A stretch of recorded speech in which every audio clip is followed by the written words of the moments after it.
Hello পোলাবান, কি অবস্থা? সবাই কেমন আছো বলো? আমার কথা কি তোমরা প্রত্যেকে ক্লিয়ারলি শুনতে পাচ্ছ? একটু বলো তো আমাকে, সবাই ক্লিয়ারলি সবাই দেখতে পাচ্ছ কিনা? সবাই কি আমাকে শুনতে এবং দেখতে পাচ্ছ? একটু সবাই জানিয়ে দাও তো। আচ্ছা, ফেসবুকে একটু ভিডিওটা দেরি করে যাচ্ছে, ইউটিউবে আমরা লাইভে চলে আসছি। ওকে, ফেসবুকে কি আমরা চলে আসছি লাইভে? ফেসবুকে স্টার্ট হয়ে গিয়েছে? হ্যাঁ, ফেসবুকে আমরা চলে আসছি। গুড। আমাকে কি সবাই ক্লিয়ারলি দেখতে এবং শুনতে পাচ্ছ? একটু কমেন্ট করে জানাও তো, একটু কমেন্ট করে জানিয়ে দাও আমাকে যে ভাইয়াকে ঠিকমতো দেখা এবং শোনা যাচ্ছে কিনা। একটু দাঁড়াও, একটু জানিয়ে দাও আমাকে। একটু দেখো তো, সাউন্ড ভিডিও চেক করে দেখো তো সবাই ক্লিয়ারলি দেখতে পাচ্ছ কিনা।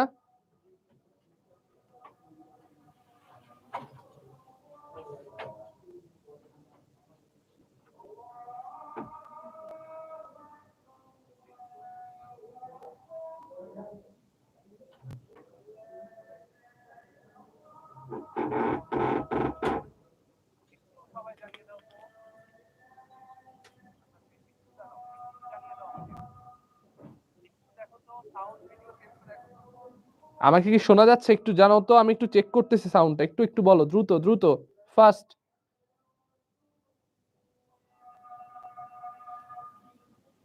All clear, good, all clear. সবাই বলতেছে, সবাই বলতেছে সব ঠিক আছে, সব ঠিক আছে, এভরিথিং ইজ ক্লিয়ার। জোস জোস।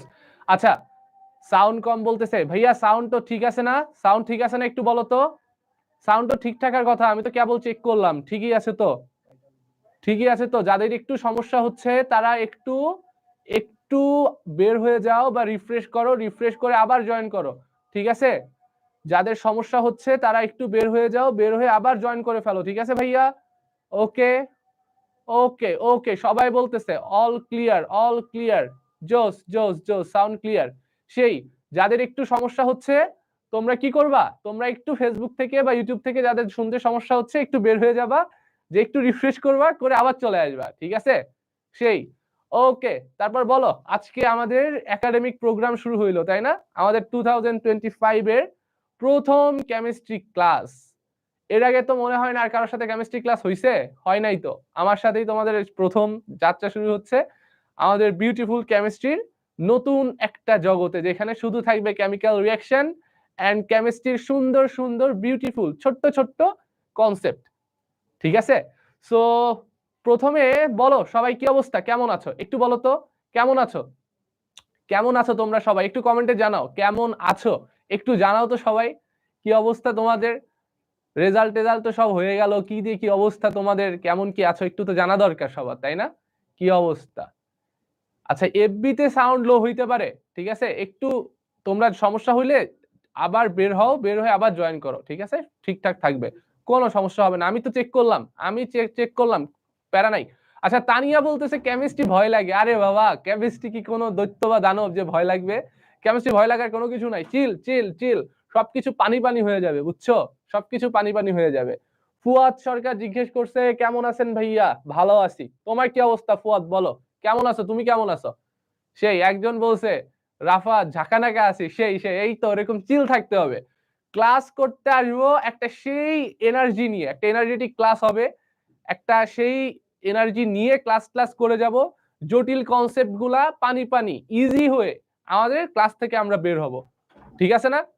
তো সবাই কি রেডি বলো? সবাই কি রেডি আমাদের ফার্স্ট ক্লাস করতে? তোমরা রেডি নাকি একটু বলো তো। রেডি আছো সবাই? সবাই কি রেডি আছো? আচ্ছা একটু দেখো তো, 1 মিনিট।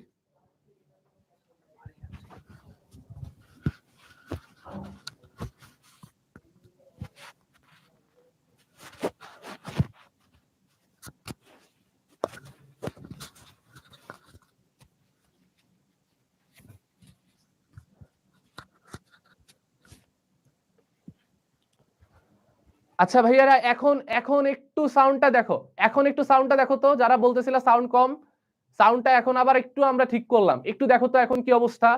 এখন দেখো তো ঠিক আছে নাকি সাউন্ডটা। ফেসবুকে যারা সাউন্ড কম বলতেছিলা, এখন একটু বলো, এখন বলো ঠিক আছে সাউন্ডটা। ফেসবুকে যারা বলতেছিলা সাউন্ড কম, দেখো দেখো দেখো। হ্যাঁ এখন ঠিক আছে, তাই না? এখন ঠিক আছে। জোস জোস জোস, সেই সেই সেই। ওকে। তো ভাইয়া দেখেন, আপনারা সবাই ক্লাস 9-এ উঠে গেছেন, তাই না? সবাই তো, এই যে একজন বলতে হাত পা কাঁপতেছে কার শীতে। হাত পাটা সবকিছু কাঁপাকাঁপি হবে, কাঁপাকাঁপি বন্ধ হয়ে যাবে, শুধু ক্লাসটা শেষ করতে দাও, বুঝছো? কোনো প্যারা নাই, চিল। তো আজকে যেহেতু আমাদের ফার্স্ট ক্লাস, আমরা ক্লাস করব, তোমাদের সাথে একটু আড্ডা দিব, একটু গল্প করব, পরিচিত হব, কথাবার্তা বলবো, ঠিক আছে? আজকে ক্লাসটা আমরা বেশি লেন্দি করব না, কজ দেখো আমরা যখন নতুন নতুন বই পেয়ে স্কুলে কি করি, প্রথম দিন যখন ক্লাসে যাই তখন কি আমাদের স্কুলের টিচাররা প্রথম দিনেই সিরিয়াসলি ক্লাস নেন বলো তো? তোমাদের কি অবস্থা? আমরা তো যখন স্কুলে ছিলাম, আমি যখন স্কুলে ছিলাম তখন তো বই পাওয়ার পরে ফার্স্ট দিনে যখন ক্লাস করতে যাইতাম তখন তো টিচাররা প্রথম দিন একটু গল্প করতেন, নাম শুনতেন, রেজাল্টের কি অবস্থা, হ্যাঁ, টুকিটাকি আদার্স অনেক কথাবার্তা বলে নেক্সট দিন থেকে তারপর হচ্ছে আমাদের মোটামুটি একটা সিরিয়াসনেস আসতো। এখন কি তোমাদের কি অবস্থা? তোমাদের কি প্রথম দিন থেকেই সিরিয়াসলি ক্লাসটা নেন, নাকি প্রথম দিন একটু গল্প টল্প হয়, একটু পরিচয় হয়, একটু আড্ডা হয়, খেলাধুলা হয়, তাই না? ঠিক আছেন না? ওকে। এই একজন বলছে স্যার কম কম পড়ায়েন, আপনি তো বিএমপি তে 4 আওয়ার্স পড়াইছেন। আরে পাগলা, 4 ঘন্টা কি কোনো কিছু হইলো? সামনে তো আরো দিন বাকি আছে, এই দিন দিন না আরো দিন আছে, বুঝছো? সামনের দিন আসলে দেখবা 4 ঘন্টা কেউ ক্রস করে গেছি, তো প্যারা নাই।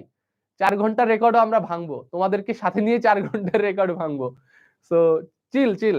তবে আজকে 4 ঘন্টা করাবো না, ঠিক আছে? আজকে 4 ঘন্টা করাবো না, বাট আজকে তোমরা মনে রাখো কোনো একটা চ্যাপ্টারে কোনো একটা ক্লাসে তোমাদেরকে নিয়েই 4 ঘন্টা রেকর্ডটা আমি ভেঙে দেবো, ঠিক আছে? ওকে। তো দেখো আজকে আমরা একেবারে ফার্স্ট ক্লাসটা শুরু করতেছি, ক্লাস 9 এর একেবারে বেসিক বেসিক যে চ্যাপ্টার, বেসিকও ঠিক বলা যায় না, এই চ্যাপ্টারে একটু ছোট ছোট ধারণা কিছু আমরা নিব, কেমিস্ট্রি সম্পর্কে একটা আইডিয়া নিব। ওকে, সো এখন এই চ্যাপ্টারটার নাম তোমরা দেখতেই পাচ্তেছো, রসায়নের ধারণা। তো তোমরা ফিজিক্স করো, তোমরা কেমিস্ট্রি বলো, ম্যাথ বলো বা বায়োলজি বলো, যেটাই বলো না কেন, একেবারে ফার্স্ট চ্যাপ্টারটা দেখবা ওই সাবজেক্ট ওরিয়েন্টেড একটা আইডিয়া দেওয়ার ট্রাই করে, ঠিক আছে না? তোমরা যেই যেই ক্লাস পার করে আসছো প্রতিটা ক্লাসে দেখবা ফার্স্ট চ্যাপ্টারটা ওই সাবজেক্টের তোমার একটা কি করে আইডিয়া দেওয়ার ট্রাই করে। আর যেহেতু আমরা এখন 9-10 এ উঠতেছি, সো 8 পর্যন্ত তো আমাদের কোনো আলাদা স্ট্রিম ছিল না, মানে সায়েন্স আর্টস কমার্স এরকম তো ভাগ ছিল না। সো 9 থেকে কিন্তু আমাদের স্ট্রিমটা ডিভাইড হওয়ার শুরু করতেছে, অর্থাৎ কেউ আর্টসে চলে যাবে, কেউ কমার্স সেকশনে চলে যাবে, কেউ সায়েন্সে আসবে। তো যারা সায়েন্সের দিকে আসবে তাদের একটা অন্যতম সাবজেক্ট হচ্ছে কেমিস্ট্রি। এন্ড এই কেমিস্ট্রির যেই ফার্স্ট চ্যাপ্টারটা সেটা হচ্ছে রসায়নের ধারণা। অর্থাৎ এতদিন যেহেতু তোমরা আলাদা কোনো কেমিস্ট্রির উপর পড়ালেখা করো নাই, আলাদা কেন বলতেছি, 6, 7, 8 এ তোমরা কি করছো, একটা বিজ্ঞানের বই ছিল তোমাদের, সায়েন্সের বই, তাই না? ওর মধ্যেই বায়োলজি, ফিজিক্স, কেমিস্ট্রি সবকিছু দেওয়া ছিল। আলাদা বলে কিন্তু তোমাদের ফিজিক্স ছিল না, আলাদা কোনো কেমিস্ট্রি ছিল না, আলাদা কোনো বায়োলজি ছিল না, জাস্ট বিজ্ঞান, ওর মধ্যে এই কটা ছিল। তারপর কি হলো ভাইয়া, 9 থেকে উঠলাম, স্ট্রিমটা ডিভাইড হইলো, যারা যারা আমরা সায়েন্সে পড়তে আসছি তাদের ফুল কেমিস্ট্রি বলেই একটা আলাদা সেকশন চলে আসলো, আলাদা বই চলে আসলো। তো যেহেতু একেবারেই আমরা নতুন, হুট করেই এরকম একটা আলাদা ডিভাইডের মধ্যে আমরা চলে আসতেছি, এই জন্য ভাইয়া আমাদের কি হয়ে গেল, কেমিস্ট্রি সম্পর্কে প্রথম একটা আইডিয়া আমরা পাচ্ছি, তাই না? কেমিস্ট্রি সম্পর্কে একটা প্রথম আইডিয়া আমাদের পাওয়া লাগবে। এখন যেই জিনিসটা আমরা করব সেটা হচ্ছে এই চ্যাপ্টারটা নিয়ে আমরা প্রথমে একটু পড়ালেখা করব, একটু আলোচনা করব, কিছু এমসিকিউ সলভ করব, তারপর আমরা আস্তে আস্তে আস্তে আস্তে ধাপে ধাপে এগিয়ে যাব। আচ্ছা, সো তোমরা জানো আমাদের এই যে 2025 এর একাডেমিক প্রোগ্রাম, এটা কিন্তু সম্পূর্ণ একটা পেইড ব্যাচ আমরা লঞ্চ করেছি, তাই না? কিন্তু আমাদের অনেক স্টুডেন্ট আছে যারা বিএমপির ডেমো ক্লাস দেখছে বা বিএমপি তেও ক্লাস করছে, কিন্তু তারপরেও তারা হচ্ছে ভর্তি হওয়ার আগে বলছে যে ভাইয়া আপনারা লাইভ ক্লাস যখন নিবেন একাডেমিক প্রোগ্রামে কিভাবে কি নিবেন আমরা একটু দেখতে দেখতে চাই, ঠিক আছে? আমরা একটু দেখতে চাই, বা এরকম একটু দেখে অনেকে ভর্তি হতে চাচ্ছে, অ্যাডমিট হতে যাচ্ছে। সো সবার রিকোয়েস্টে আমরা কি করতেছি, প্রথম 1 সপ্তাহের ক্লাস তোমাদের জন্য ফ্রি করে দিচ্ছি, উন্মুক্ত রাখতেছি। অর্থাৎ এই প্রথম 1 সপ্তাহের ক্লাস তোমরা অ্যাপসেও দেখতে পারবা, ওয়েবসাইটেও পাবা, আবার হচ্ছে ফেসবুকের প্রাইভেট গ্রুপেও পাবা, আবার আমাদের যেই ওপেন যে গ্রুপগুলো আছে সেখানেও তোমরা পাবা। বাট এই 1 উইক যাওয়ার পরে তারপর কিন্তু এই ক্লাসগুলা আর তোমরা ফ্রিতে পাবা না, যারা শুধুমাত্র আমাদের পেইড স্টুডেন্ট তারাই পাবে। বুঝতে পারছো ব্যাপারটা? ওকে। আর এই যে ক্লাসগুলো আমরা নিব, দেখো যেহেতু তারা আমাদের কাছে একটু ভর্তি হচ্ছে একাডেমিক প্রোগ্রামে করার জন্য, সো তাদেরকে তো একটু প্রায়োরিটি দেওয়া লাগেই, তাই না? একটু তো প্রায়োরিটি দেওয়া লাগেই। সো এই জন্য আমরা কি করব, এই জন্য আমরা এই যে ক্লাসের যে স্লাইড গুলা আছে, কোশ্চেন পাবো বা লেকচার শিট যেগুলা দিব, তারপর যে কুইজ গুলা হবে, এইগুলা কিন্তু শুধুমাত্র রেস্ট্রিক্টেড থাকবে only for our paid student. বুঝতে পারছো? সো এখন আমাদের যদি এই কুইজগুলো দিতে হয়, লেকচার স্লাইড পাইতে হয়, তাহলে কি করতে হবে ভাইয়া? তাহলে হচ্ছে আমাদের সাথে তোমাদের যদি পছন্দ হয়, একান্তই যদি পছন্দ হয় বা মনে করো আমাদের কাছ থেকে উপকৃত হচ্ছ, বিএমপি তে তোমরা আমাদের ক্লাস করছো, অনেক ডেমো ক্লাস দেখছো, এসএসসি ওয়ান শটের আছে, দেন আমাদের সাথে তোমরা ইজিলি উইলিংলি জয়েন করতে পারবা। বুঝতে পারছো? ওকে, তো এখন আমরা সরাসরি আমাদের পড়াশোনাতে চলে যাব। বাট পড়াতে যাওয়ার আগে জাস্ট একটা কথা বলে রাখি, যে যেহেতু আমরা এরপরে আর আমাদের এক সপ্তাহ পরে ফ্রি ক্লাস পাচ্ছি না, অর্থাৎ সবগুলাই কিন্তু একটা রেস্ট্রিক্টেড সিস্টেমে চলে আসতেছে, প্রাইভেট গ্রুপে বা অ্যাপসে বা ওয়েবসাইটে, যেখানে শুধু অ্যাক্সেস পাবে আমাদের কারা, আমাদের যারা পেইড স্টুডেন্ট তারা। সো তোমাদের কাছে রিকোয়েস্ট থাকবে, তোমরা কি করবা, আজকের ক্লাসটা যেহেতু ফ্রি, সবাই সবাই এই ক্লাসটা করতে পারবে, তোমরা দ্রুত একটু ক্লাসটা শেয়ার করে দিবা, দ্রুত ক্লাসগুলো শেয়ার করে দাও। তো আমি কিন্তু অলরেডি ক্লাস শেয়ার করে দিছি, আমি কিন্তু অলরেডি শেয়ার করছি। সো ফেসবুকে যারা আসো একটু ক্লাসটা দ্রুত শেয়ার করে ফেলো, দ্রুত শেয়ার করে দাও ক্লাসটা, ঠিক আছে? দ্রুত দ্রুত দ্রুত ক্লাসটা শেয়ার করে ফেলো। ওকে, আচ্ছা, তো চলো এখন হচ্ছে আমাদের মেইন প্রোগ্রামে চলে আসে, আমাদের পড়াতে। তো আমার পরিচয় তোমরা দেখতেই পাচ্ছ, দেওয়া আছে, তোমরা দেখতেই পাচ্ছ, বা তোমরা আমার ক্লাস আগেও করছো, তো নতুন করে পরিচয় দেওয়ার তার আমার কিছু নাই। আচ্ছা, তো এখন ফার্স্ট যেহেতু আমাদের ক্লাসটা, যেহেতু আমরা আজকে প্রথম করতেছি ক্লাস, আমি আগেই বলছি আজকের ক্লাসটা একটু চিল মাইন্ডে আমরা করব, তাই এত কথা বলে নিলাম। বাট এর পর থেকে যখন আমরা ক্লাসগুলো প্রসিড করব, কিংবা এই চ্যাপ্টারে যখন আমরা পর্ব 2-তে যাব, সেকেন্ড ক্লাসে যাব, তখন কিন্তু এত কথাবার্তা আসবে না, আমরা ডিরেক্ট আমাদের ক্লাসটাতে কনসেন্ট্রেট করব, যেহেতু এটা আমাদের ফার্স্ট ক্লাস, বছরের প্রথম ক্লাস। তো আজকে আমরা একটু চিল মাইন্ডে ক্লাসটা করব, ঠিক আছে?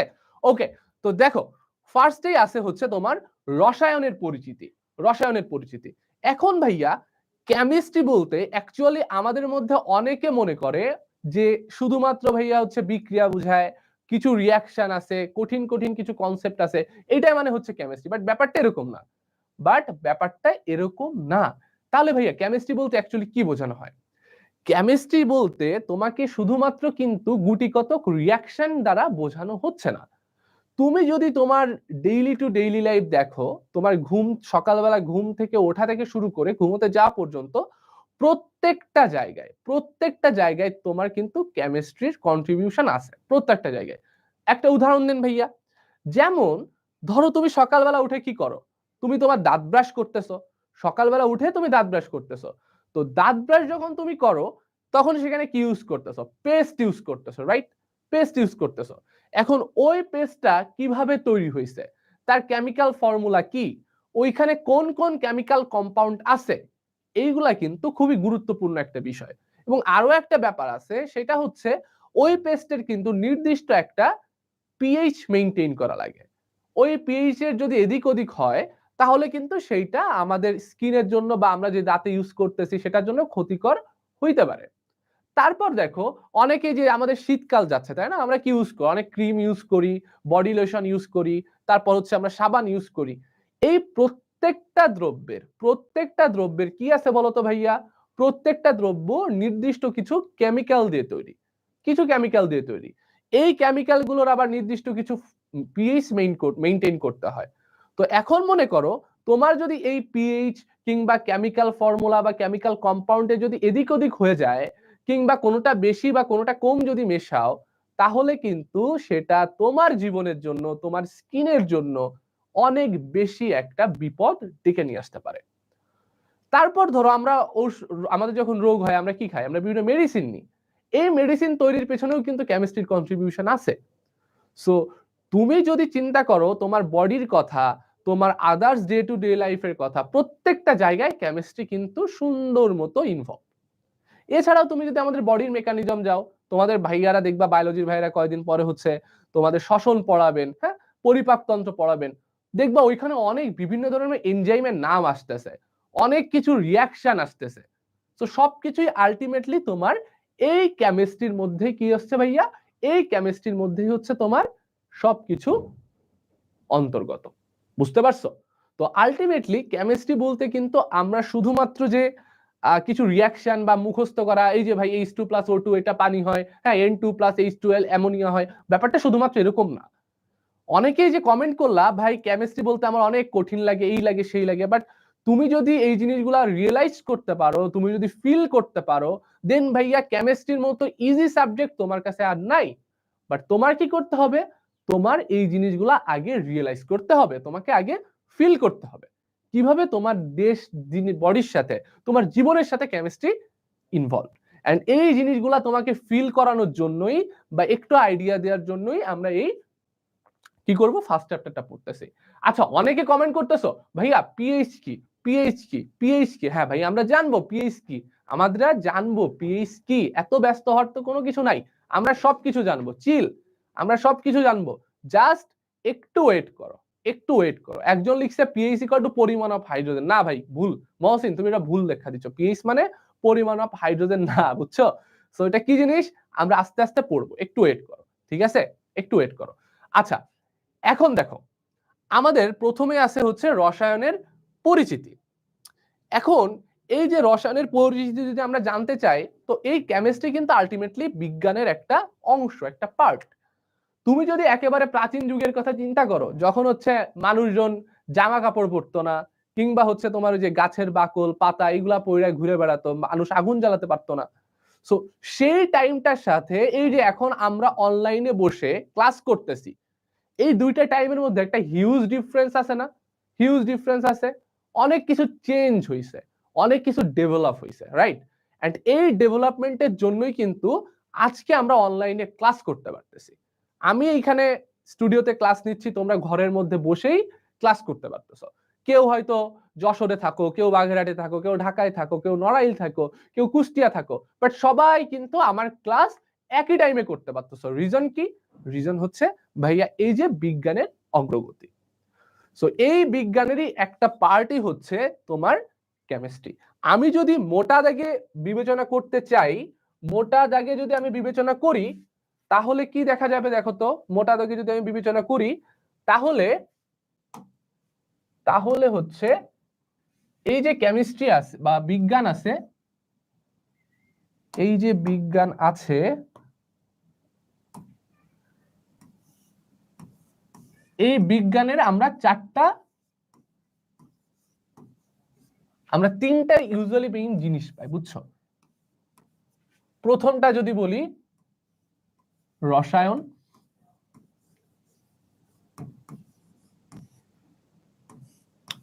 তারপরে হচ্ছে তোমার পদার্থবিজ্ঞান,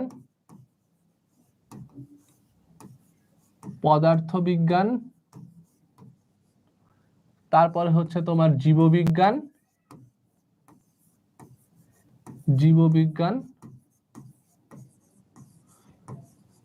তারপরে আরেকটা আছে তোমার হচ্ছে গণিত।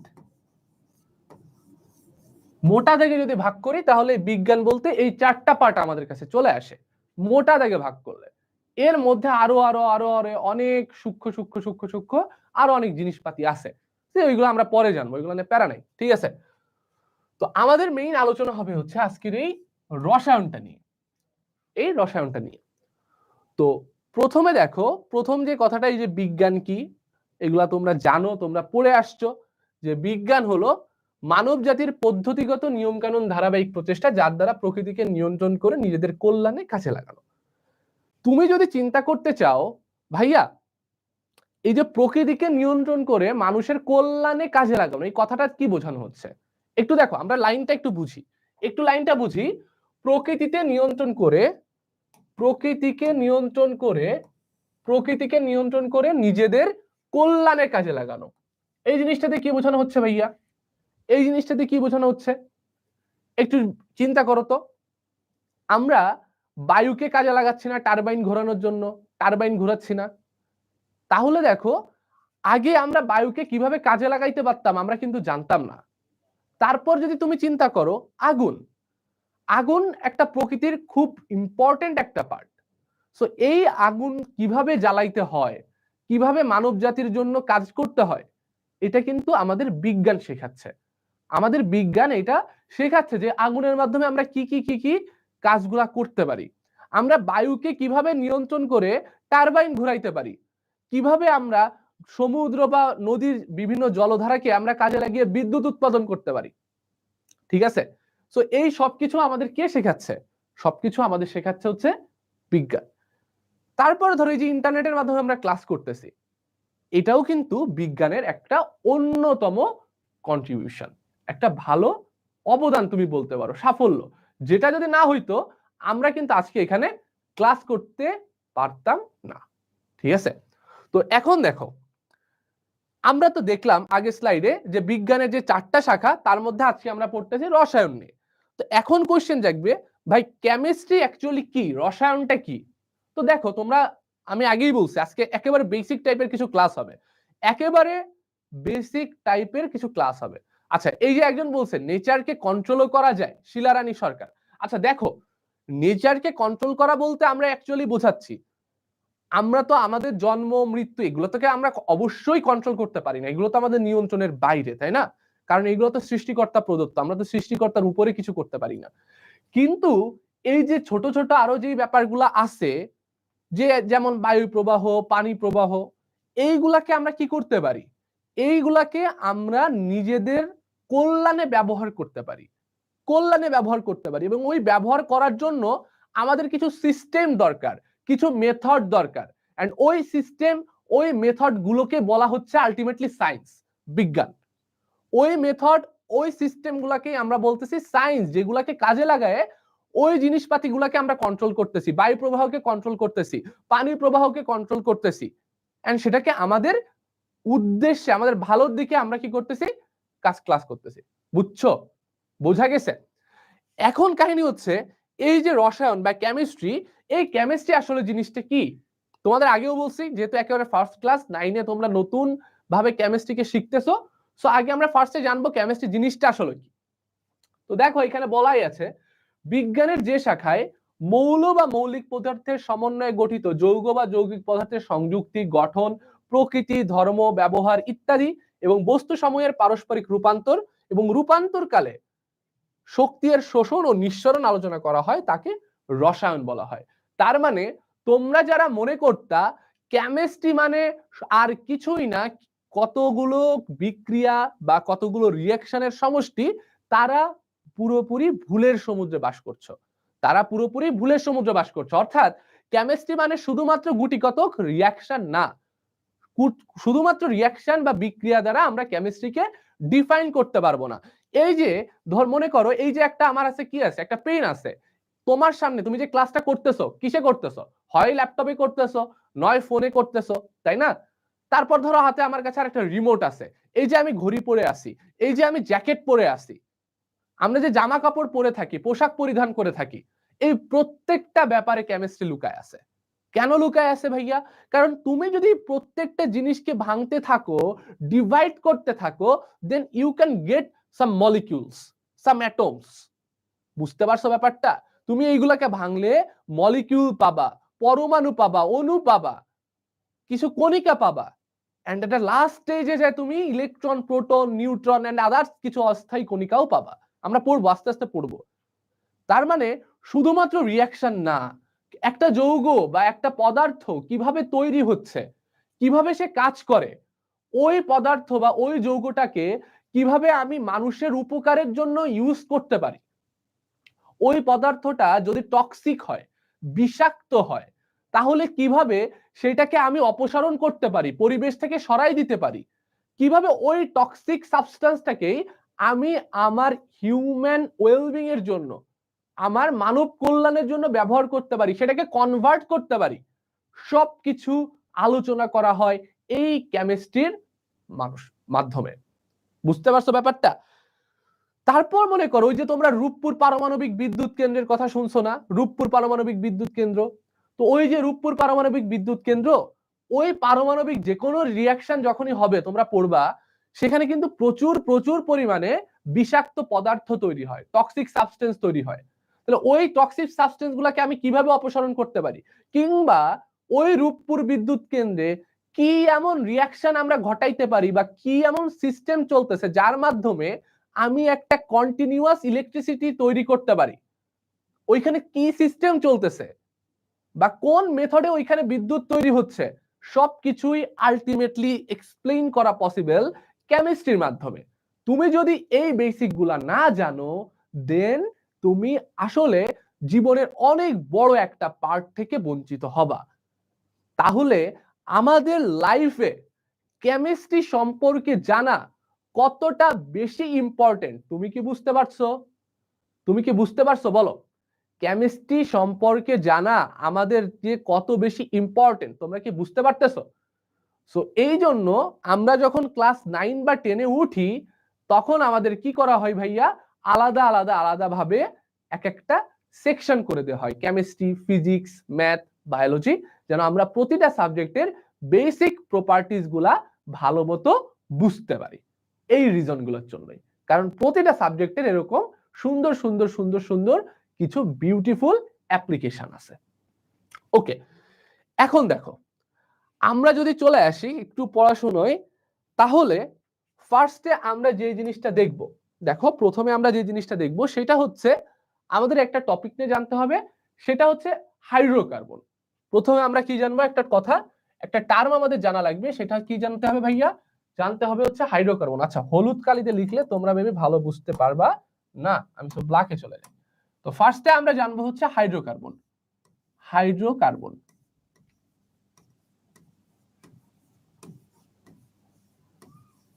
হাইড্রোকার্বন। তো দেখো হাইড্রোকার্বন তোমরা নামটা শুনে বুঝতে পারার কথা, হাইড্রোকার্বন এই নামটা শুনে তোমাদের বুঝতে পারার কথা এইখানে কোন দুইটা তোমার হচ্ছে পরমাণু আছে বলতে পারবা? হাইড্রোকার্বন, হাইড্রোকার্বন বললে আমি কোন দুইটা পরমাণুকে এখানে ইন্ডিকেট করতেছি একটু বলো তো, একটু বলো, একটু বলতে পারবা, একটু কেউ বলবা? হাইড্রোকার্বন এই যে ইউটিউবে অনেকে বলতে পারছে, ইউটিউবে অনেকে বলতে পারতেছে, অনেকে বলতে পারতেছে, গুড গুড। এই যে ফারান বলছে হাইড্রোজেন এন্ড কার্বন, সেই হাইড্রোজেন এন্ড কার্বন সুরভি বলছে। তো হাইড্রোকার্বন বলতে অ্যাকচুয়ালি আমরা বুঝাচ্ছি হচ্ছে হাইড্রোজেন ও কার্বন। দেখো হাইড্রোজেনের হাই, হাইড্রো এন্ড কার্বনের কার্বন, পুরোটা মিলে হাইড্রোকার্বন, জাস্ট জেনটা বাদ গেছে, হাইড্রোকার্বন। তার মানে হাইড্রোটা আসছে হাইড্রোজেন থেকে, কার্বনটা পুরোপুরি কার্বন থেকে। তাহলে ভাইয়া হাইড্রোকার্বন আমরা কাকে বলবো? সিম্পলি আমরা যেহেতু জেনে গেছি হাইড্রোজেন কার্বন মানে তোমাকে জাস্ট হাইড্রোজেন এন্ড কার্বন বোঝানো হচ্ছে। হাইড্রোকার্বন বলতে যেহেতু শুধুমাত্র হাইড্রোজেন এন্ড কার্বন বোঝানো হচ্ছে, তাহলে আমরা এতটুকু শিওর হাইড্রোকার্বন বলতে আমরা সেসব যৌগকে বুঝাবো যেসব যৌগগুলোতে, যেসব যৌগ, যেসব যৌগ হাইড্রোজেন ও কার্বন দিয়ে তৈরি, হাইড্রোজেন ও কার্বন দিয়ে তৈরি, হাইড্রোজেন ও কার্বন দিয়ে তৈরি, হাইড্রোজেন ও কার্বন দিয়ে তৈরি। তাহলে হাইড্রোকার্বন বলতে আমরা কাদেরকে বোঝাবো ভাইয়া?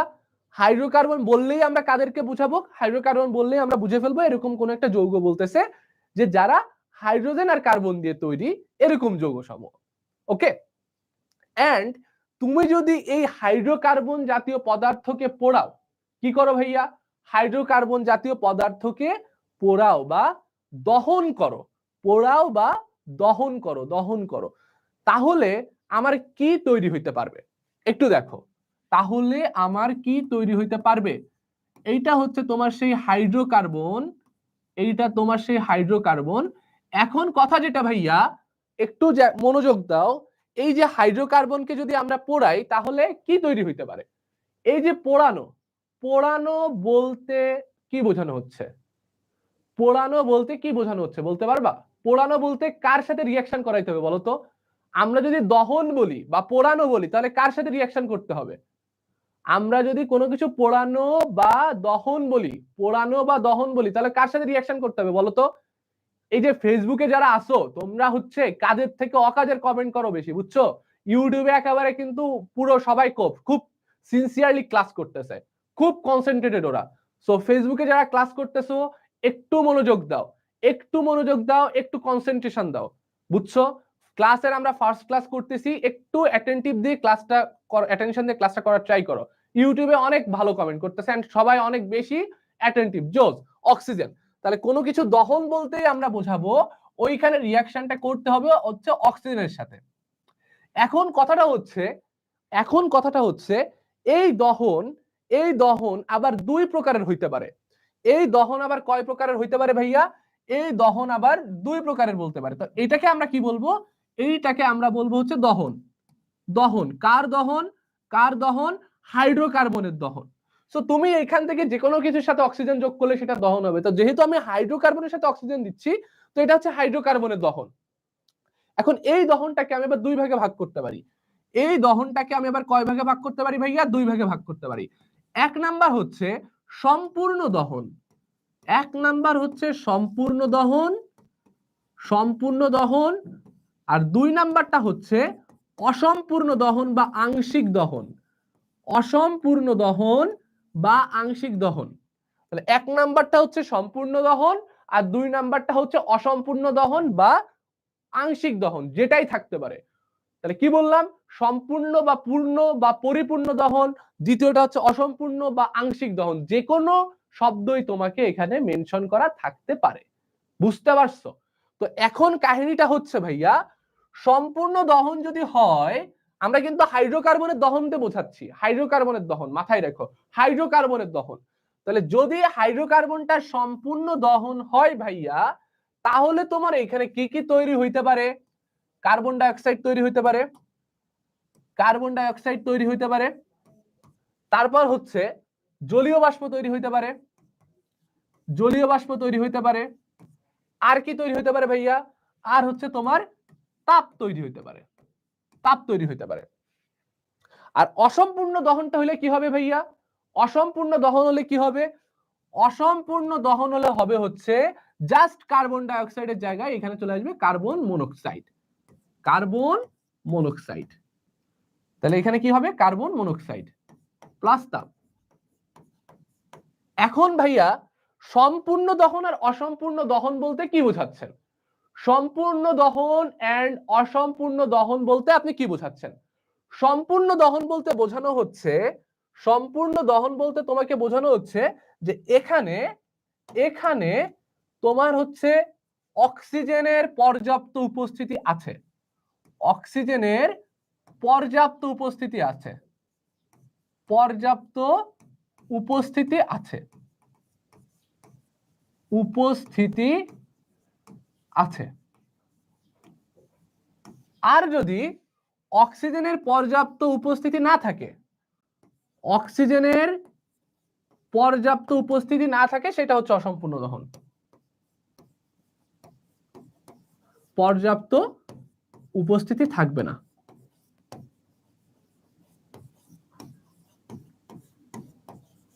অক্সিজেনের পর্যাপ্ত উপস্থিতি নেই। এখন ভাইয়া পর্যাপ্ত উপস্থিতি বলতে আপনি কি বোঝাচ্ছেন? মনে করো, সাপোজ তুমি চিন্তা করো, কোনো একটা হাইড্রোকার্বনকে তুমি যদি দহন করতে চাও, পরিপূর্ণ দহন করতে চাও, তাহলে তোমার 10 গ্রাম অক্সিজেন দরকার, 10 গ্রাম অক্সিজেন দরকার। বাট তুমি কি করতেছো? তুমি ওইখানে যদি 10 গ্রামের কম অক্সিজেন নাও, মনে করো 5 গ্রাম অক্সিজেন নিছো, তাহলে ওই যে 10 গ্রাম অক্সিজেনটা দরকার ছিল তোমার একটা হাইড্রোকার্বনকে পোড়াইতে গেলে বা দহন করতে গেলে, বাট তুমি তো নিছো 5 গ্রাম। তাহলে কি এখন পুরোপুরি হাইড্রোকার্বনটা পুড়বে বা পুরোটা কি তোমার হচ্ছে দহন হবে? হবে না, হবে না। যদি পুরোটা না পড়ে তাহলে ঘটনাটা কি ঘটবে? পুরোটা না পড়লে ঘটনাটা যেটা ঘটবে, তোমার কার্বন ডাই অক্সাইডও তৈরি হবে না। অর্থাৎ কার্বন ডাই অক্সাইডের আগের যে স্টেটটা আছে কার্বন মনোক্সাইড, সেটা তৈরি হবে। যদি পর্যাপ্ত অক্সিজেন দাও, তাহলে এই কার্বন মনোক্সাইডের সাথে আবার অক্সিজেন যোগ হবে, যোগ হয়ে কার্বন ডাই অক্সাইড যাবে।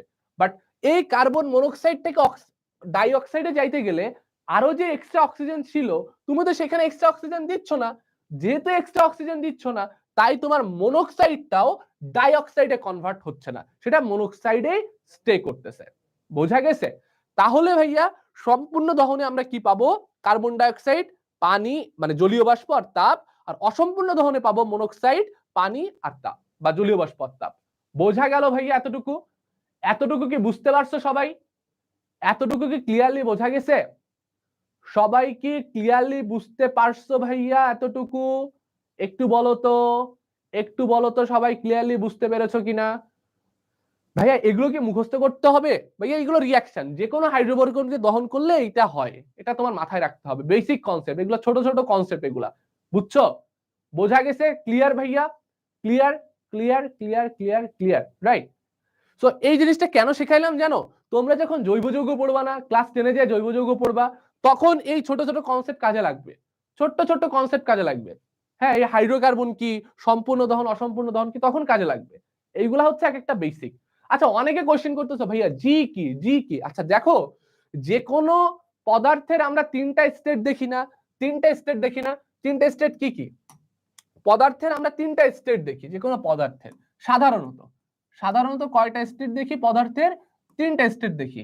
একটা হইতে পারে হচ্ছে সলিড, একটা হইতে পারে হচ্ছে লিকুইড, আর একটা কি হইতে পারে? আর একটা হইতে পারে হচ্ছে গ্যাস। তো এখন মনে করো পানি, পানি তো তিনটা অবস্থায় থাকতে পারে, তাই না? মানে H2O তিনটা অবস্থায় থাকতে পারে।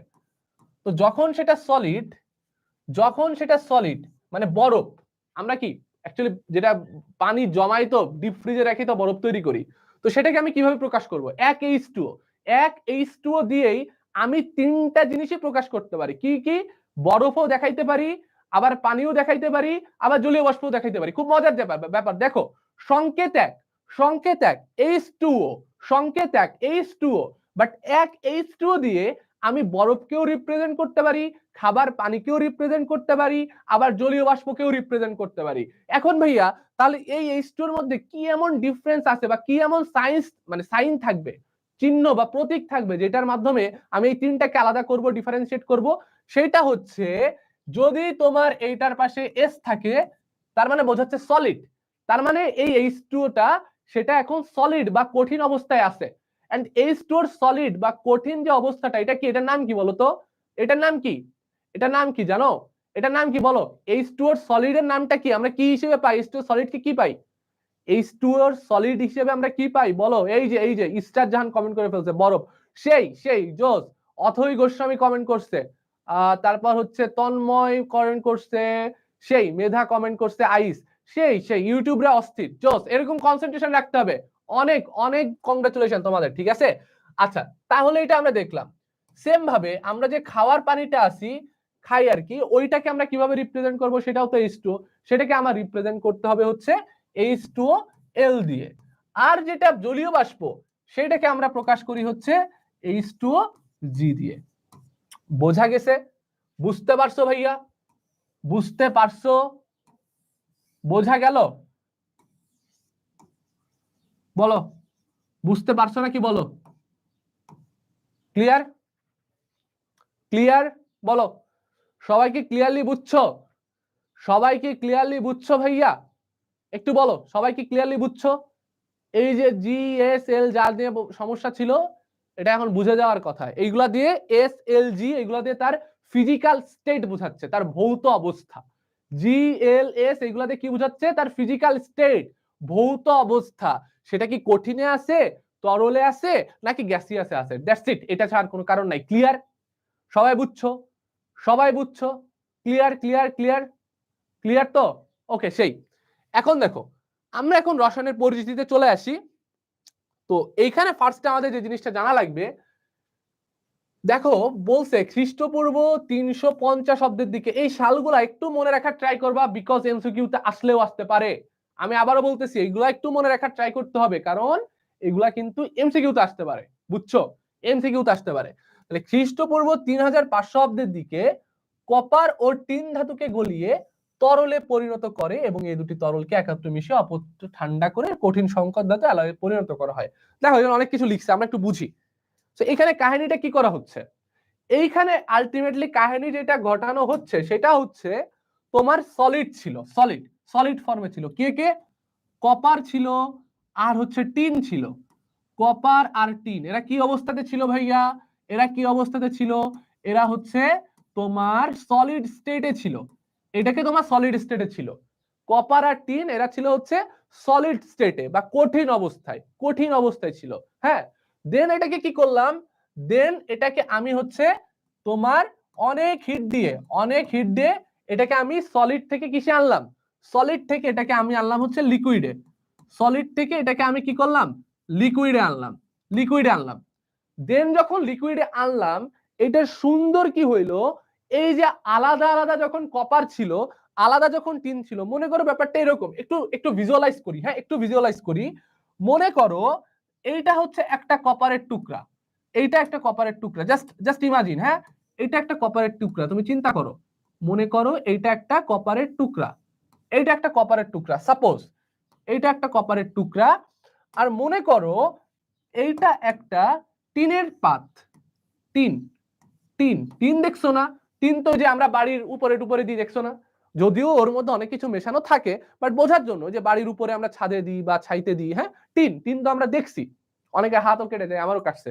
সো এই যে টিন, এখন তুমি মনে করো একটা কপারের পাত আর একটা টিন, একটা কপারের পাত আর একটা টিন, এই দুইটা তুমি যদি এখন এরপরে এটা রাখো, তাহলে কি হবে, জাস্ট এইটার পরে এটা তুমি রাখতে পারবা, কিন্তু এই কপার আর টিন তুমি পরস্পর কি মেশাইতে পারবা, কোনো কিছু মিক্সচার করতে পারবে, একটু বলো তো।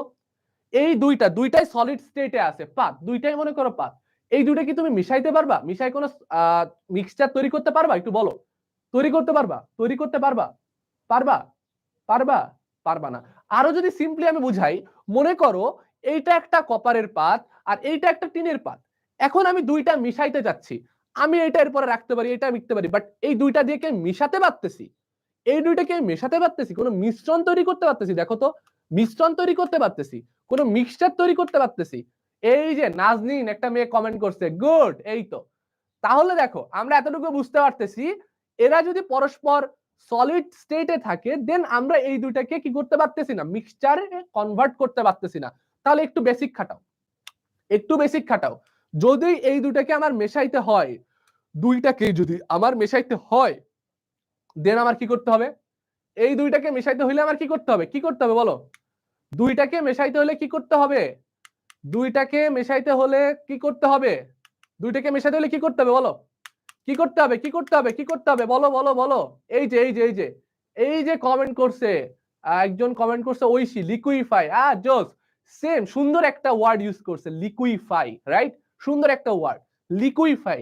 লিকুইফাই মানে কি জানো, সুন্দর একটা ওয়ার্ড ইউজ করছে, দেখো ওয়ার্ডটা খুব ভালো লাগছে আমার, এটা কিন্তু আসলে ও মানে এই যে সায়েন্টিফিক যে ওয়ার্ড গুলো আছে না, এইগুলা যদি কেউ জানে বা কেউ যদি ইউজ করে, তার একটা দামই বেড়ে যায় অন্যরকম, বুঝছো। লিকুইফাই করতে হবে। লিকুইফাই মানে কি জানো, লিকুইফাই মানে হচ্ছে কোনো কিছুকে তরলে পরিণত করা, লিকুইড, তরলে কনভার্ট করা, তরলে কনভার্ট করার যে সিস্টেম, সেটাই হচ্ছে লিকুইফাই, গুড। তাহলে ভাইয়া, গুড ঐশী, ওয়ার্ডটা খুব সুন্দর, হ্যাঁ এই সায়েন্টিফিক ওয়ার্ড গুলো তোমরা প্রত্যেকে ইউজ করার ট্রাই করবা, হ্যাঁ। তাহলে যদি কোনো সলিড স্টেট থেকে আমরা যদি সেটাকে লিকুইফাই করতে চাই, যদি লিকুইডে নিতে চাই, দেন আমাদের কি করতে হবে, যে শ্রেষ্ঠদীপ কুমার কমেন্ট করে দিছেই আগে, এটা হচ্ছে তাপ দিতে হবে, গুড, তাপ দিতে হবে, এটাকে হিট দিতে হবে। তাহলে ভাইয়া এই দুটাকে যদি আমি লিকুইডে কনভার্ট করি, হিট দিই, তাহলে কি হয়ে যাবে, এখন এই দুটো ধরো গলে গেছে, এইটা গলে গেছে, তাহলে কি হবে, এই দুইটাকে আমি এখন মেশাইতে পারবো, লিকুইড হয়ে যাওয়ার পরে কি একটা মিক্সচার তৈরি করতে পারবো বলো, তৈরি করতে পারবো মিক্সচার কি তৈরি করতে পারবো, বলো বলো বলো। আমি টিনকে লিকুইফাই করলাম, আমি হচ্ছে কপারকে লিকুইফাই করলাম, তাহলে এবার কি আমি দুইটাকে মিশাইতে পারবো, এবার দুইটাকে মিশাইতে পারবো না ভাইয়া, গুড, এবার আমি দুইটাকে মিশাইতে পারবো। এবার যদি আমি দুইটাকে মিশাই দিলাম, ধরো লিকুইড করলাম, করে আমি দুইটাকে মিশায়ে একটা মিক্সচার তৈরি করলাম ভাইয়া, একটা মিক্সচার তৈরি করলাম। এবার ওই যে মিক্সচারটা তৈরি করলাম, মনে করো এই যে কন্টেনারটা আছে, তো এই কন্টেনারে এবার ধরো এই যে তোমার যে মিক্সচারটা আছে, কই গেল দাঁড়াও, এই যে ধরো তোমার মিক্সচারটা আছে, এই মিক্সচারের মধ্যে কি কি আছে আমরা একটু দেখে ফেলি, ওয়েট, ওকে।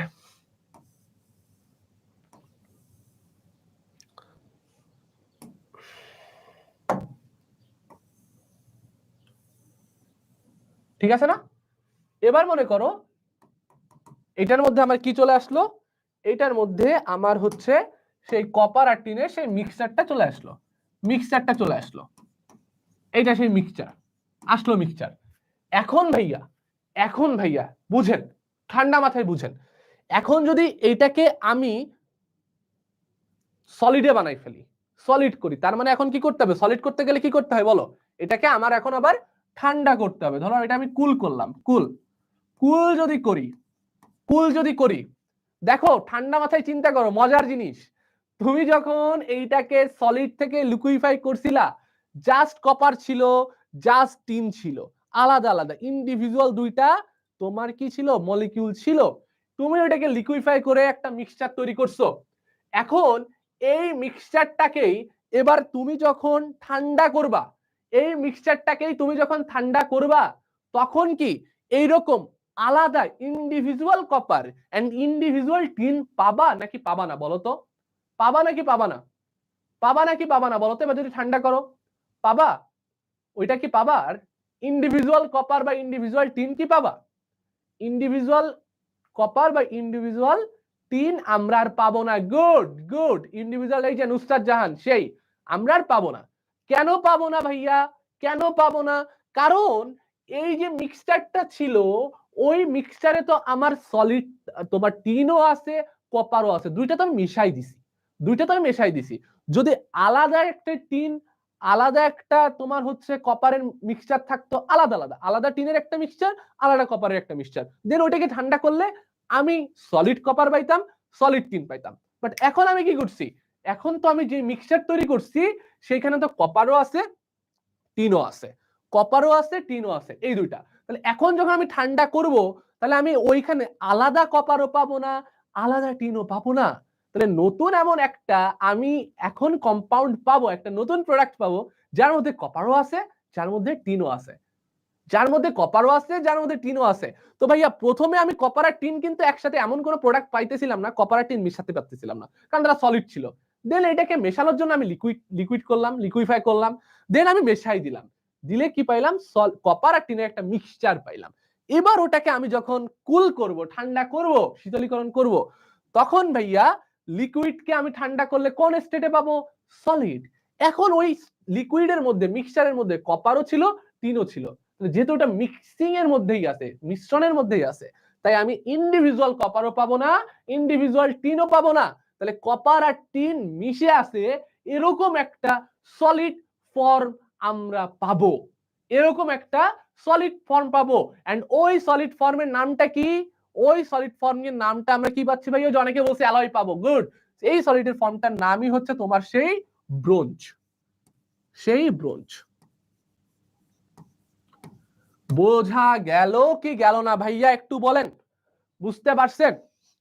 সবাই কি বুঝতে পেরেছেন? একটু বলেন তো ভাইয়ারা, সবাই কি বুঝতে পারছেন ভাইয়া?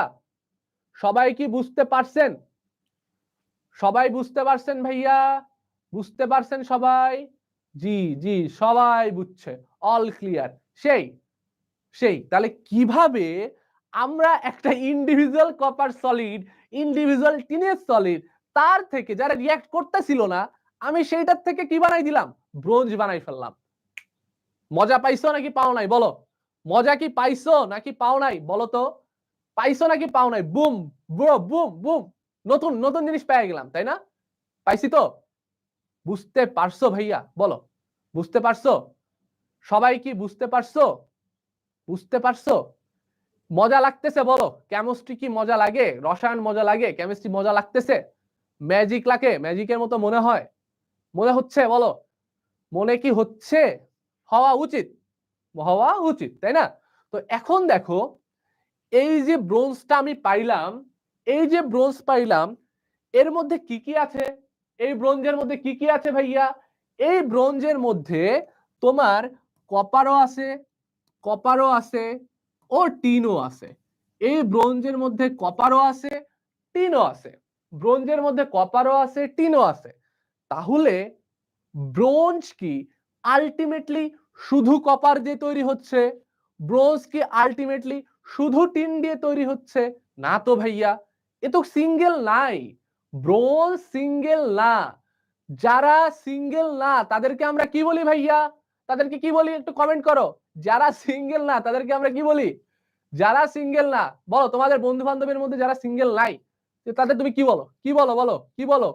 কি বলো? কি বলো? আরে যৌগনা পাগলা, কি বলো? সিঙ্গেল, এই যে কমেন্ট করে ফেলছে, এই যে সেই সেই মিঙ্গেল মিঙ্গেল, এই তো যারা সিঙ্গেল না তারা হলো মিঙ্গেল, যারা সিঙ্গেল না তারা মিঙ্গেল। তো এরাও কিন্তু সিঙ্গেল না, এরাও সিঙ্গেল না। কেন সিঙ্গেল না? এদের ব্রোঞ্জটা তৈরি হয়েছে কেন? কেন তৈরি হয়েছে? কারণ এখানে কপার আর টিনের ভালোবাসা হয়েছে। তাহলে কপার আর টিনের ভালোবাসার বিনিময়ে আমরা পেলাম ব্রোঞ্জ, অর্থাৎ এটা মিঙ্গেল। এন্ড এই মিঙ্গেল, এদের এই যে ভালোবাসা, এটাকে আমরা কি বলি? এদেরকে আমরা বলি হচ্ছে সংকর ধাতু। এদেরকেই আমরা কি বলি ভাইয়া? এদেরকেই আমরা বলি হচ্ছে সংকর ধাতু বা হাইব্রিডাইজড মেটাল। সংকরের ইংলিশ কি?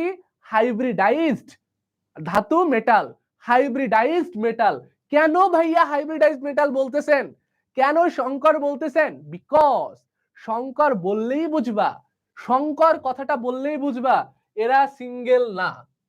কি বললাম? কি বললাম ভাইয়া? শঙ্কর যেখানেই দেখিবেন, যেখানেই দেখিবেন শঙ্কর, মনে করবেন দে আর মিঙ্গেল, তারা হচ্ছে মিঙ্গেল। শঙ্কর বললেই মনে রাখতে হবে, শঙ্কর বললেই মনে রাখতে হবে তারা হচ্ছে মিঙ্গেল। শঙ্কর বললেই কি মনে রাখতে হবে? শঙ্কর বললেই মনে রাখতে হবে তারা হচ্ছে মিঙ্গেল। অর্থাৎ সেখানে একক কোনো কিছু নাই, ভেজাল আছে ব্রো, সেখানে ভেজাল অবশ্যই আছে। এবং এখানে কি, যেহেতু এরা মিঙ্গেল, একক কেউ থাকবে না, তার মানে একা কপারও থাকবে না, একা টিনও থাকবে না। কপার এবং টিন খুবই একটা ভালোবাসার মাধ্যমে তারা এখানে কি তৈরি করে ফেলবে? ব্রোঞ্জ। বুঝতে পেরেছো? বুঝতে পারছো ভাইয়া? এই যে রিয়েল লাইফ, এর মধ্যেও কিন্তু কেমিস্ট্রি আছে, বুঝছো? এর মধ্যেও কেমিস্ট্রি আছে, তাই না? তাহলে আমরা বুঝতে পারলাম সংকর ধাতুটা আলটিমেটলি কি। তাহলে আমরা যদি একটু কেমিস্ট্রির ভাষায় বুঝি, তাহলে সংকর ধাতু হচ্ছে এমন ধাতু যাদেরকে তুমি যদি ভাঙো তাহলে দুই বা ততোধিক নতুন নতুন ইন্ডিভিজুয়াল ধাতু পাবা। শেষ। তাহলে সংকর ধাতুকে ভাঙলে আমরা কি পাবো? সংকর ধাতু তৈরি হয় কিভাবে? দুই বা ততোধিক, দুই বা ততোধিক, দুই বা ততোধিক আলাদা আলাদা আলাদা আলাদা মৌল দিয়ে তৈরি, মৌল দ্বারা তৈরি। ঠিক আছে? যেমন ব্রোঞ্জ কপার আর টিন দিয়ে তৈরি। বুঝছো? ক্লিয়ার? সবাই কি ক্লিয়ারলি বুঝছো সংকর ধাতু কপার ব্রোঞ্জ কেমনে তৈরি করে? সবাই ক্লিয়ারলি বুঝছো? সবাই ক্লিয়ারলি বুঝছো? সবাই বুঝতে পারছো ভাইয়া? কোনো ডাউট আছে? কোনো ডাউট আছে? এই যে অনেকে বলতেছিল ক্লাসের প্রথমে, ভাইয়া কেমিস্ট্রি খুব কঠিন, ভাইয়া মরে গেলাম, খুব কঠিন লাগে কেমিস্ট্রি। এই ছাগলের দল, কেমিস্ট্রি কঠিন কই? যত বেশি মজা নিয়ে পড়বা কেমিস্ট্রি তত সহজ। কেমিস্ট্রির মতো ইজি সাবজেক্ট আর নাই। ইজি করার দায়িত্ব আমার, আমাদের। জাস্ট আমাদের সাথে থাকো, কোনো প্যারা নাই, জাস্ট চিল ব্রো। বুঝতে পারছো? বুঝতে পারছো? বলো। এই জিনিস কি এখন আর না বুঝে মুখস্থ করতে হইব? আর করা লাগবে মুখস্থ না বুঝে? আর করা লাগবে মুখস্থ না বুঝে? আর করা লাগবে না। জাস্ট ফিল করবা, মনে করবা ভাইয়ের রিলেশনশিপের থিওরি। যদি তারা মিঙ্গেল হয় তাহলে অবশ্যই সেখানে সংকর ধাতু, এবং এই সংকর ধাতু এই যে তাদের ভালোবাসা কার কার মাধ্যমে তৈরি হয়েছে? টিন আর কপারের মাধ্যমে। এবং তাদের ভালোবাসার পরিণামকে, এইটা হচ্ছে সেই ব্রোঞ্জ। খতম, টাটা, গুড বাই।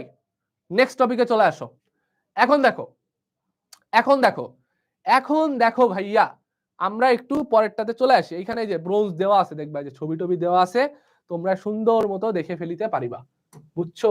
সুন্দর মতো কি করতে পারবা? দেখে ফেলতে পারবা। এখন দেখো কি করতে হবে। এরপর আমরা পরের টপিকে চলে আসি। সেইটা হচ্ছে, আমরা যদি একটু দেখি, প্রথমে দেখো আমাদের যে বিজ্ঞানীরা আছেন না, প্রাচীনকালে যারা গবেষণা করতেন, তারা বুঝছো মানে অতটাও ডেভেলপ ছিলেন না। ডেভেলপ ছিলেন না কেন বলতেছি? ডেভেলপ ছিল না কেন বলতেছি? কারণ হচ্ছে ভাইয়া, একেবারে প্রাচীন যুগে, খুব আগে, অনেক আগে, তখন তো এত বেশি টেকনোলজি ছিল না, এত বেশি টেকনোলজি ছিল না, তাই না? তো এত বেশি আমাদের ইকুইপমেন্ট ছিল না, এত ডেভেলপড কোনো সিস্টেমও আমাদের জানা ছিল না। কিন্তু কিন্তু ওই টাইমে আমরা এমন এমন এমন এমন কিছু মানুষের দেখা পাইছি বা জন্মগ্রহণ করেছিলেন তারা একেবারে সৃষ্টিকর্তা প্রদত্ত মেধা নিয়ে, সৃষ্টিকর্তা প্রদত্ত ট্যালেন্টে তারা জন্মগ্রহণ করছিলেন, যার ফলশ্রুতিতে ওই টেকনোলজি বা অ্যাডভান্স টেকনোলজি ছাড়াও তারা অনেক কিছু জানতে পারছিলেন, অনেক কিছু রিসার্চের দিকে আগাইছিলেন, এবং ওই ধারাবাহিকতায় পদচারণায় আমরা আস্তে আস্তে এই কেমিস্ট্রি ডেভেলপমেন্টের দিকে আগাচ্ছি। তো দেখো, ওই যে বললাম আমাদের বেশ কিছু লিমিটেশন ছিল আগে, ওই লিমিটেশনের জন্য বিজ্ঞানীরা মনে করতেন আসলে আমাদের পরমাণুর মধ্যে কিছু ঝামেলা আছে। ঝামেলা বলতে কি, মনে করো তুমি একটা পেন্সিলকে ভাঙতেছো, এই উদাহরণটা আমি আগেও দিছি, আবারও দিচ্ছি, তোমাদের ক্লাসে মেবি দিছিলাম, আমার খেয়াল নাই।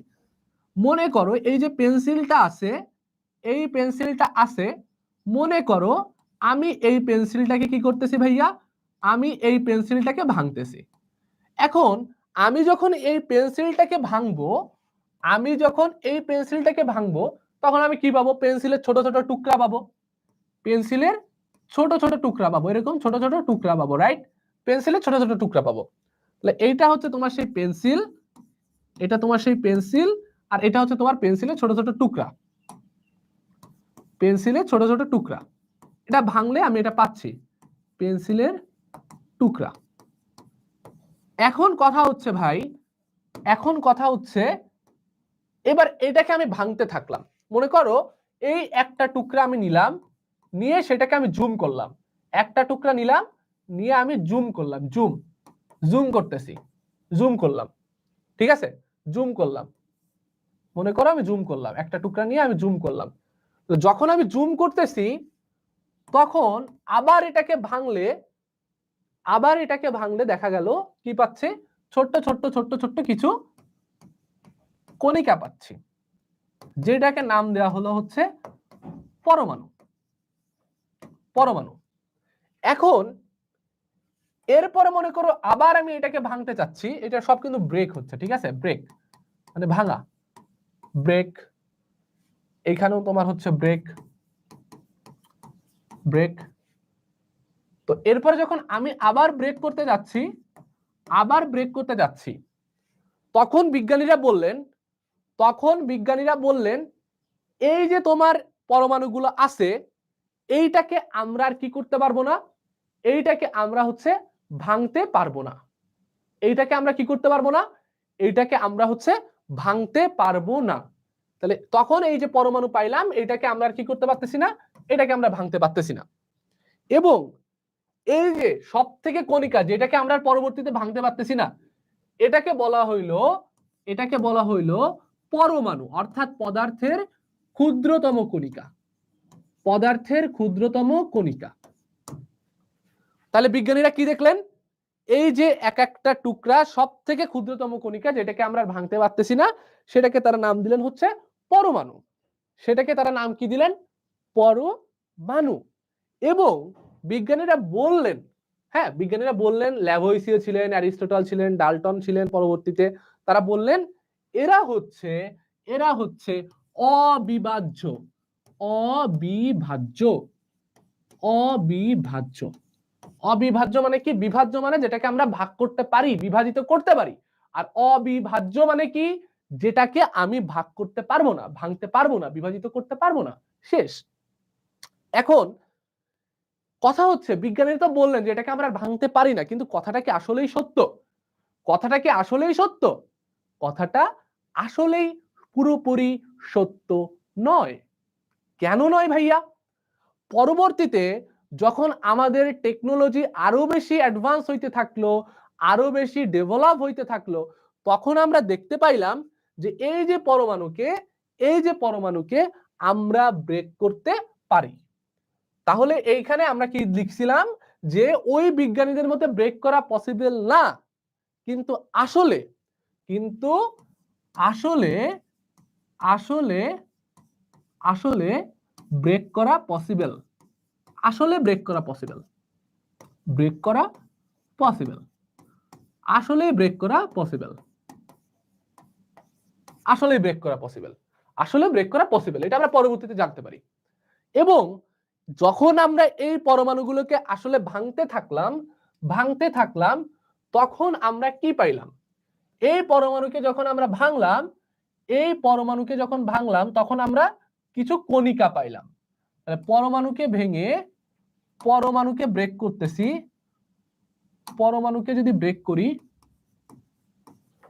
পরমাণুকে যদি এবার আমি ব্রেক করি, এটাকে যদি আমি ভাঙি, তাহলে আমি কি পাচ্ছি ভাইয়া? তাহলে হচ্ছে আমি দুই ধরনের কণিকা পাচ্ছি। পরমাণুকে ব্রেক করলে আমি কি পাচ্ছি? আমি দুই ধরনের কণিকা পাচ্ছি। সেই দুই ধরনের কণিকা কি কি ভাইয়া? পরমাণুকে ভাঙলে আমি কয় ধরনের কণিকা পাচ্ছি? দুই ধরনের কণিকা পাচ্ছি। কি কি? একটা হচ্ছে তোমার স্থায়ী কণিকা, একটা হচ্ছে তোমার স্থায়ী কণিকা, স্থায়ী কণিকা, আর একটা হচ্ছে তোমার অস্থায়ী কণিকা, অস্থায়ী কণিকা। স্থায়ী কণিকা কোনগুলো ভাইয়া? এই স্থায়ী কণিকা আবার তিন প্রকারের আমরা দেখি। কয় প্রকারের দেখি? তিন প্রকারের। কি কি? ইলেকট্রন, প্রোটন, আর হচ্ছে নিউট্রন। আর এই অস্থায়ী কণিকা কি কি ভাইয়া? অনেক আছে। অস্থায়ী কণিকা অনেক আছে।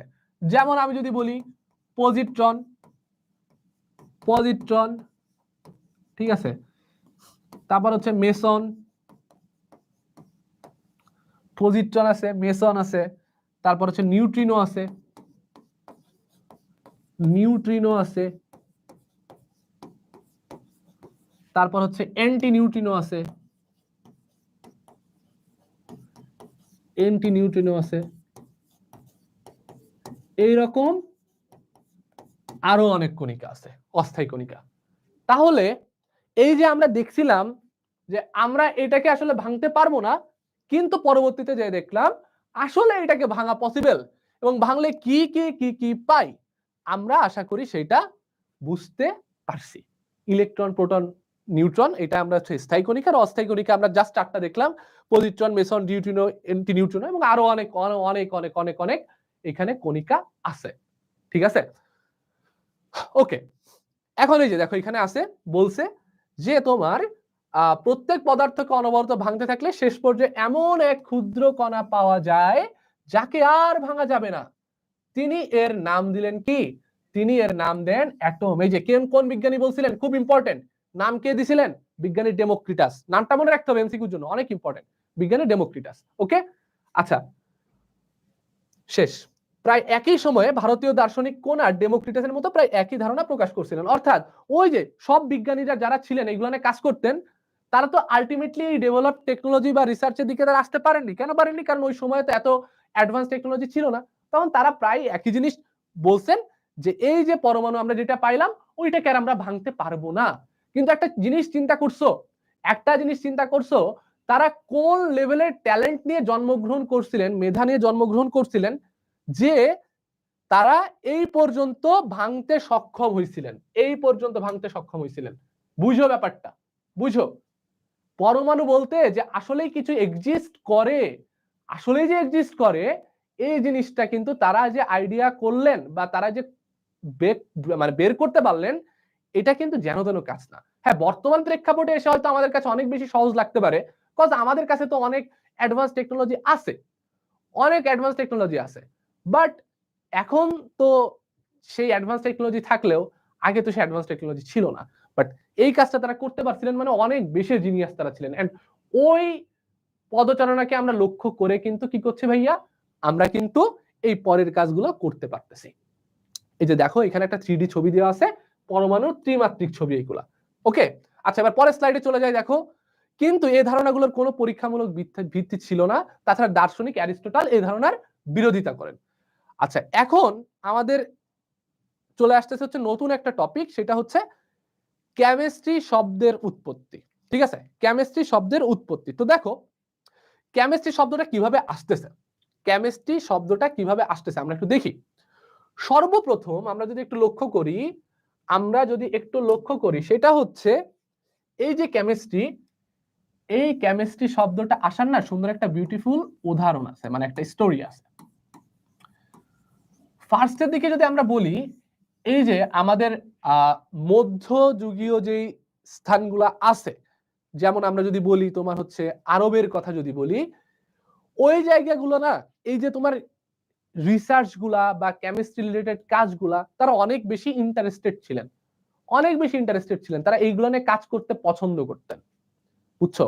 তাহলে এই যে মধ্যযুগীয় যারা মিশরীয় বিজ্ঞানী ছিলেন তারা কি করতেন, বা আরবীয় বিজ্ঞানী ছিলেন তারা কি করতেন, তারা হচ্ছে গবেষণাগারে রসায়ন নিয়ে তারা হচ্ছে কাজ করতেন।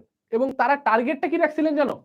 তারা টার্গেটটা রাখছিলেন যে এইরকম যে তারা সোনা তৈরি করতে চায়। সোনা, তারা কপার, টিন, সীসা এগুলা মিশাইতো। কি মিশাইতো ভাইয়া? কপার, টিন, সীসা। কপার, টিন, সীসা এইগুলো তারা মিশাইতো।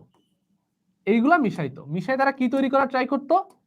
এইগুলা মিশায়ে সীসা, এইগুলা মিশায়ে তারা ট্রাই করতে হচ্ছে, এইগুলা থেকে তারা ট্রাই করতে হচ্ছে সোনা বানানোর। সোনা বানানোর চেষ্টা করতেন। সোনা বানানোর চেষ্টা করা হতো। এইগুলা মিশায়ে কি বানানোর চেষ্টা করা হতো ভাইয়া? সোনা বানানোর চেষ্টা করা হতো। সোনা বানানোর চেষ্টা করা হতো।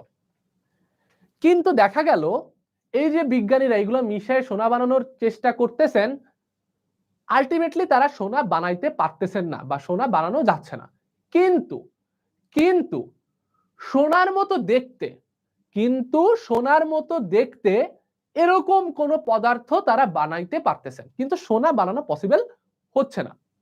এবং তারা আরো একটা জিনিস চেষ্টা করছিলেন, দেখো কতটা মানে অ্যাক্টিভ ছিলেন তারা এবং কতটা ইন্টারেস্টেড ছিলেন এই ব্যাপারগুলাতে।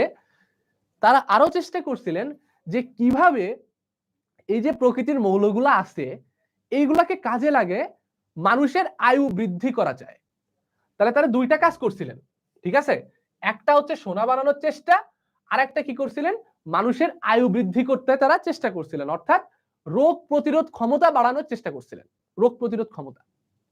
কিন্তু মজার ব্যাপার হচ্ছে তারা না এই গবেষণাটাকে বেশি দূর আগাইতে পারেন নাই।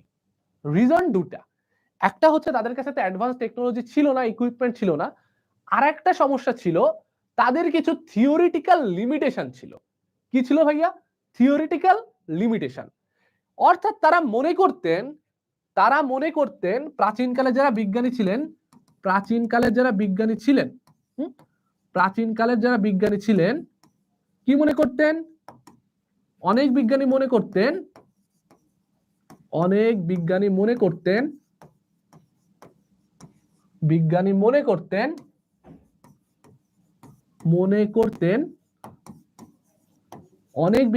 করতেন যে তোমার সব পদার্থই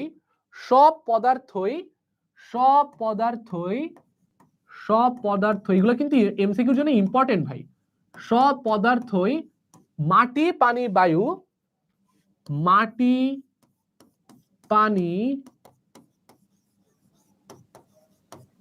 আচ্ছা আগুন,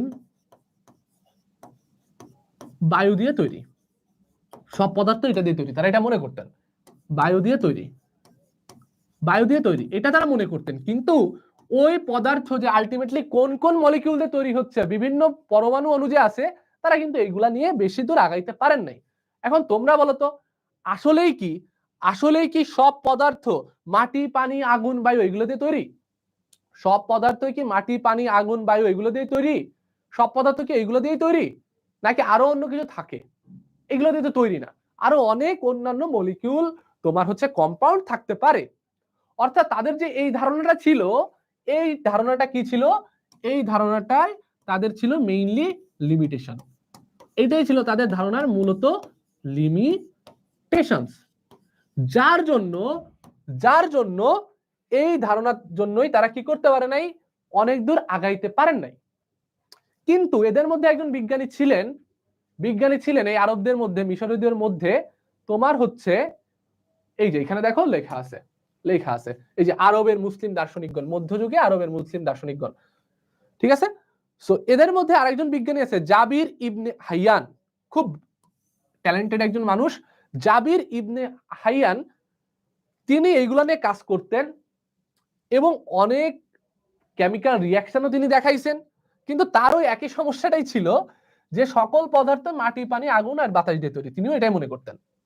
কিন্তু এই জাবির ইবনে হাইয়ান তিনি সর্বপ্রথম যে ব্যক্তি যিনি কিনা ল্যাবরেটরিতে বা গবেষণাগারে রসায়ন চর্চা শুরু করেন। ভাই খুব ইম্পর্টেন্ট, সর্বপ্রথম রসায়ন চর্চা শুরু করেন কে? সর্বপ্রথম রসায়ন চর্চা শুরু করেন জাবির ইবনে হাইয়ান। সর্বপ্রথম রসায়ন চর্চা শুরু করেন বিজ্ঞানী জাবির ইবনে হাইয়ান সর্বপ্রথম। এই জন্য জাবির ইবনে হাইয়ানকে কি বলা হয়? রসায়নের জনক বলা হয়। জাবির ইবনে হাইয়ানকে বলা হয় রসায়নের জনক। কিন্তু কিন্তু ভাইয়া ওই যে তিনি মনে করতেন যে সব পদার্থই মাটি, পানি, আগুন, বায়ু এগুলো দিয়ে তৈরি, তো তার ধারণা না আর বেশি এক্সপ্যান্ড হইতে পারে নাই, বেশি স্প্রেড করতে পারে নাই, তিনি এতটুকুর মধ্যেই লিমিটেড থাকতেন, বুঝছো? এন্ড যার জন্য তিনি রসায়ন সম্পর্কে বা কোন একটা অনুপরমাণু কিভাবে তৈরি হচ্ছে, কোন একটা যৌগ কিভাবে তৈরি হচ্ছে, তিনি সেটা নিয়ে আর বেশি দূর গবেষণা করতে পারেননি। তার কাছে অনেক কিছুই পরিষ্কার ছিল না। পরবর্তীতে যেটা হয় বিজ্ঞানী অ্যান্টনি ভন ল্যাভোইসিয়ে তিনি এই রসায়নের প্রকৃত উদাহরণগুলা বা রহস্যগুলা খুঁজে তোলার চেষ্টা করেন, সাথে আরো অনেক বিজ্ঞানী ছিলেন। এই জন্য তোমার জাবির ইবনে হাইয়ানকে কি বলা হয়? জাবির ইবনে হাইয়ান এনাকে বলা হয় রসায়নের জনক। জাবির ইবনে হাইয়ান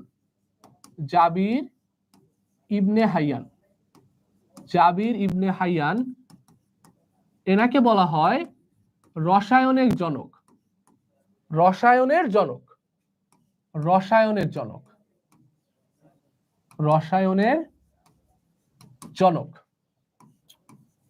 জাবির ইবনে হাইয়ানকে বলা হয় রসায়নের জনক। আর অ্যান্টনি ভন ল্যাভোইসিয়ে যেহেতু ইনি সর্বপ্রথম এই ধারণা থেকে বের হয়ে যে সবকিছুই আগুন, বায়ু বা তারপর হচ্ছে মাটি, এগুলোতে পানি, এগুলোতে তৈরি না, এর পেছনে অন্যান্য রহস্য আছে, মলিকিউলার ফর্মুলা আছে, তার তৈরি করার বিশেষ প্রসেস আছে, এইগুলো নিয়ে তিনি কাজ শুরু করলেন, এই রহস্যগুলো উদ্ঘাটন শুরু করলেন। তাই তাকে বলা হয় আধুনিক রসায়নের জনক।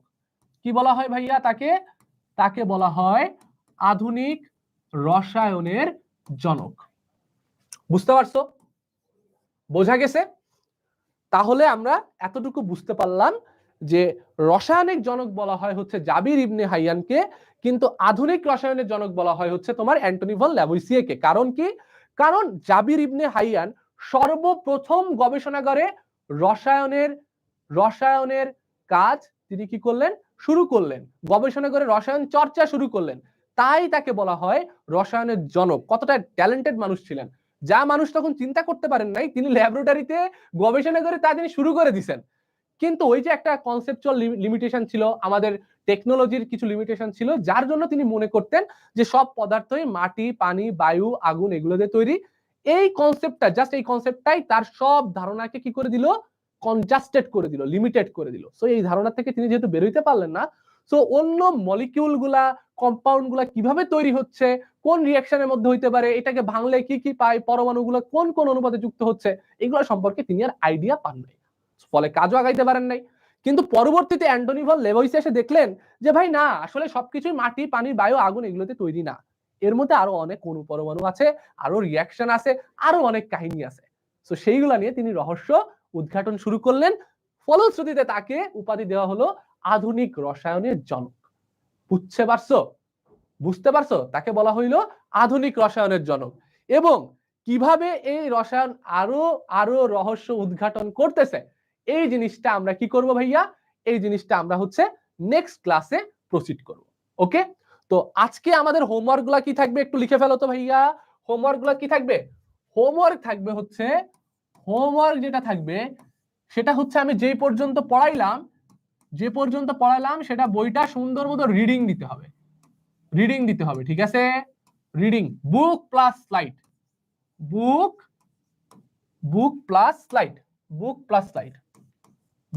স্লাইড, ঠিক আছে? আর নোটটা সুন্দর মতো সাবমিট করে দিবা, দ্যাটস ইট। প্লাস নোটটা গ্রুপে সাবমিট করতে হবে, নোট সাবমিট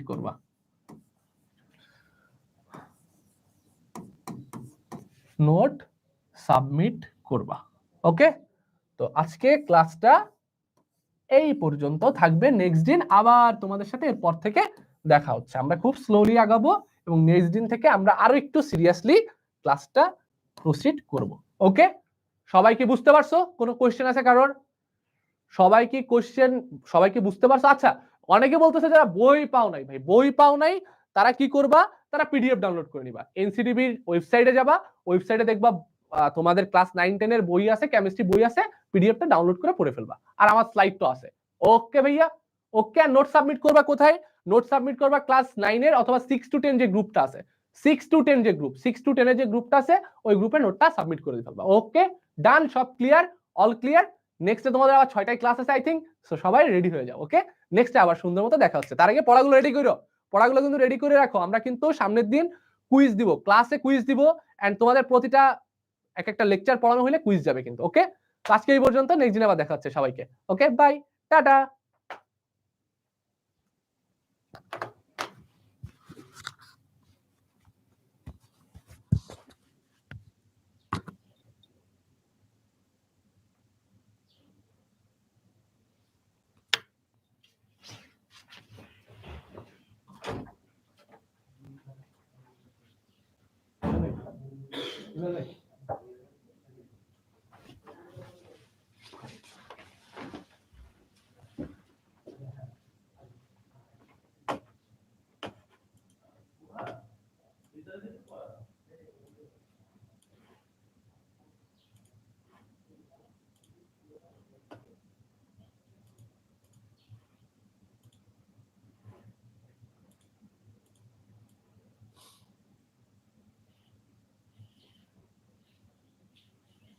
সব জায়গায় ক্যান্সেল হয়েছে না?